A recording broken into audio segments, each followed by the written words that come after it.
Sales be damned, Volvo says wagons and sedans will both have a place in its lineup. So we decided to take a look at Volvo's most interesting and expensive wagon offering, the Volvo V60 T8 Polestar engineered.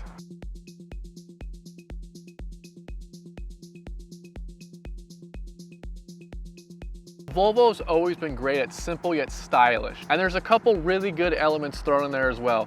These, for example, they call them Thor's hammer. The lines connect really well from the nose to the tail, and the way the roofline and the rear window come together looks great. It takes more than a quick glance though to figure out that this isn't a run-of-the-mill V60. The badges on the front grille and rear hatch, those mean this one gets the Polestar engineered treatment. As for wheels, it comes with these 19-inch lightweight forged units wrapped in Continental summer tires. Behind those wheels are a set of Brembo brakes.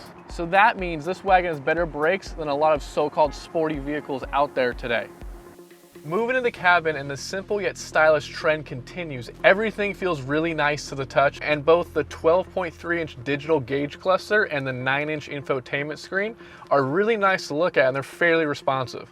Still, your interior color combinations are limited. When I say limited, I really mean you have one option: charcoal Napa leather and piano black accents. Piano black tends to show scratches and dust easier than other options, which again, this has none.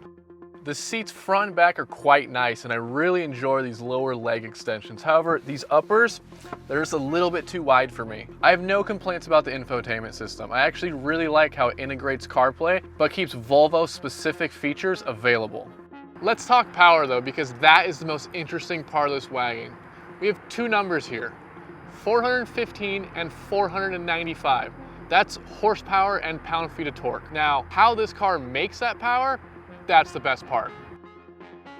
With Volvo, T8 typically means plug-in hybrid twin-charged engine. You have a 2-liter 4-cylinder engine in the front making 313 horsepower powering the front wheels. There's also an 87 horsepower electric motor powering the rear wheels. Plug in for a full charge of the battery and you'll see about 22 miles of pure electric-only range. So the meat of driving this car comes down to the suspension. It has fully adjustable Olin shocks front and rear with 22 levels of adjustment. The closer to zero you go, the stiffer you are, and vice versa. Now the fronts are fully exposed under the hood for your tinkering. However, the rears are a little bit more complicated to get to. You need to jack up the car so both rear wheels are off the ground, take a cap off the strut, and then you can adjust it just like the fronts. Now regardless, the steering in this car is great. It's light enough that it doesn't tire your arms out in the canyons, but it's heavy enough that you can still feel what's going on with the tires. Now brake feel and stopping power is also really good on this car, as you would expect since the front rotors are 14.6 inches.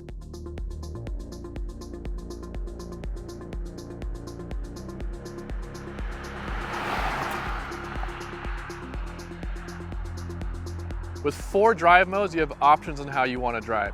You have constant all-wheel drive, you have pure, which is electric only, you have hybrid, and you have Polestar engineered. Now each mode has its intended use, but I feel if you leave it in hybrid, throw it in B, you'll have the best overall driving experience.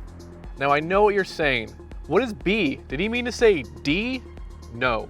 D is your standard driving mode. When you select B, the energy created using engine braking is fed back into the battery, so you can gain some electric mileage while cruising around town. Volvo says it works especially well while going downhill. Now this is the most difficult part of this review, the price. The V60 T8 comes in just shy of $69,000. Now that's a lot of money for almost anybody. Now the question is, are there better options in this segment? Well, there aren't actually, as the plug-in hybrid sports wagon is pretty niche. It's about as niche as you can get. So in reality, if you want one, well, here it is. You should really pick it up before Volvo changes its mind and stops making them. Volvo knows they're only going to sell 25 of these, and you should definitely be one of the 25.